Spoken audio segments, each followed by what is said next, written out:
Thank you for listening to Discovering the Scriptures with Dr. Peter John. Currently, we are in Daniel, chapter 8, verse 3. Reading first from the King James Bible, quote, "Then I lifted up mine eyes, and saw, and behold, there stood before the river a ram, which had two horns, and the two horns were high, but one was higher than the other, and the higher came up last." Unquote. Reading now from the Young's Literal Translation, quote, "And I lift up mine eyes and look, and lo, a certain ram is standing before the stream, and it hath two horns, and the two horns are high, and the one is higher than the other, and the high one is coming up last." Unquote.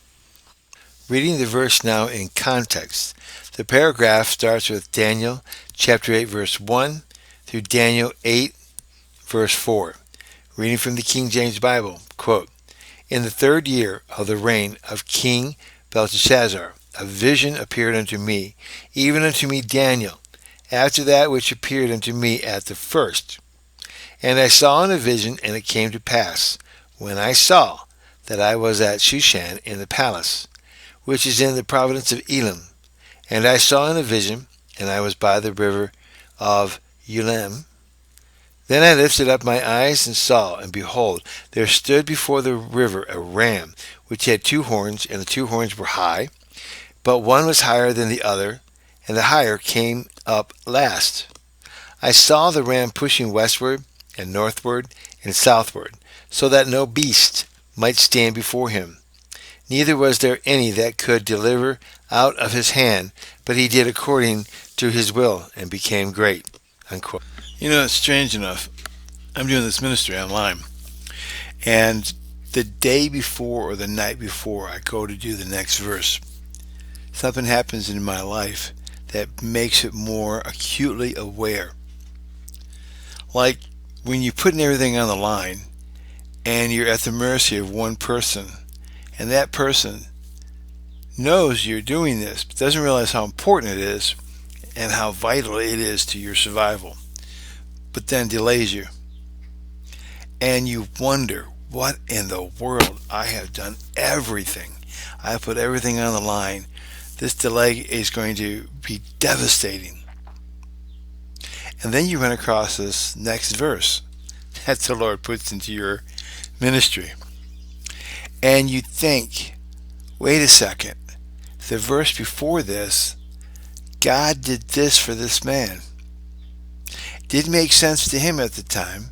Didn't make sense to me yesterday. But today, I see why it makes sense. Let me share with you.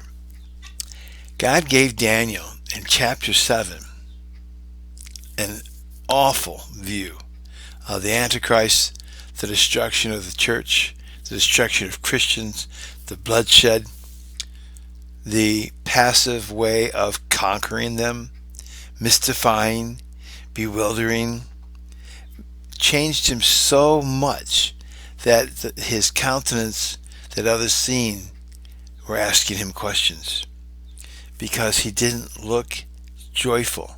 He didn't look normal. He was very acutely into what he had seen. What does it mean? When is this going to happen? What was that I saw? And then, in the very next chapter, 2 years later, he gives him another vision, the one we're talking about now. Not as massively outdone and acutely unaware of what in the world you're looking at, but you're seeing something somewhat normal, not too far off from what you've already lived through. So you're going to report it casually, passively, because it's just another war. It's just another conquering empire. It's just another man. And it's just what is needed. And by doing so, God adds the credentials to this man's prophecies and his writings, so that we can see he's on point. Because if he was not, we could write him off. And if he was alive, we're supposed to stone him to death for being a false prophet. But in fact, he was right on cue. He was right on point. Yet God had to give him an awful vision first. And then in this one, not so awful. Still awful, but not so awful. This one at least was understandable. Can you imagine a man 550 BC before Christ? He sees a picture of all this stuff running around, and it's like, what in the world is that? These aren't horses. These aren't donkeys. What is moving those people around? It's not chariots. Little round things, but they're not actually wheels. What are they? Is it a tank? Cars? What is he looking at? Whatever it is, it doesn't make sense. So now in this vision, he sees chariots, horses. He sees things that's normal to him. Maybe a little modernized, but normal. He's lived through that. He's seen his nation conquered. No big deal. It was just what was needed for God to add validation to him. Let's look at this verse. Daniel 8, verse 3. I want to look at several key words. We're going to cross-reference this stuff to help you understand it. Then I lifted up mine eyes. I lifted, the Hebrew. Remember, this is in Hebrew now. He wrote this, I lifted, in Daniel 10:5. And it says the same thing. I lifted up mine eyes. We read about this in Numbers. Joshua even writes, I lifted up my eyes. Basically, they're seeing is what they're doing. They're being made to understand. And then further on in the verse, we have stood before the river Aram. Now, Aram is later on, Media-Persia Empire is signified by an ensign of a ram with one horn higher than the other. We can see this in the ruins, as I show you here. It's talked about in Daniel 8:20. Again, he talks about it in chapter 2, verse 39, and 7, verse 5. And he means exactly that, a ram, which later on turns out to be the Media-Persia Empire's insignia. And if we go down further, we take a look at one was higher than the other. And the Media was the more for the ancient kingdom of Persia, Ahasuerus, as we see in the ruins that we find in the archaeology work today.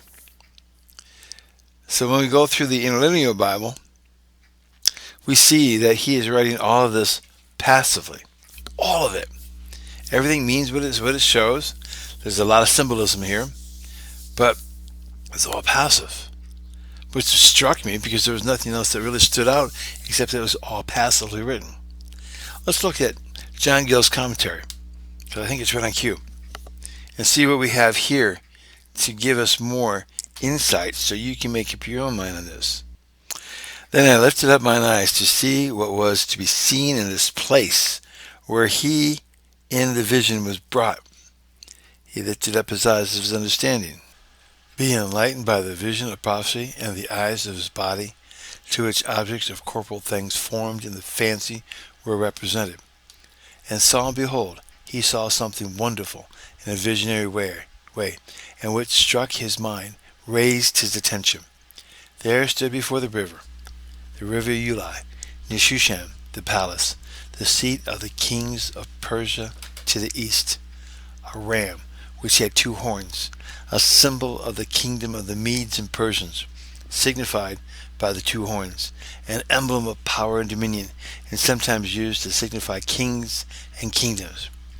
And these as united in one monarchy, under one monarch, Cyrus, and continued in his successors into the times of Alexander, and therefore called a ram, or one ram, as in the original, in which, in sound, has some likeness to Elam and Persia, and this kingdom or monarch may be signified by it, partly because of its strength and power, and partly because of its riches, as some think, as well as because it is the fighting creature, and it may be chiefly because these monarchs was mild and kind and gentle to the Jewish nation, and it is very remarkable that according to Marcellius, the ram was the royal insignia of the Persians, whose kings used to wear for a diadem something made of gold in the shape of a ram's head, set with little stones. And the two horns were high, grew straight up on high, so were different from the usual horns of a ram, which are crooked, denoting the great power, authority, wealth, and riches these two kingdoms rose up unto.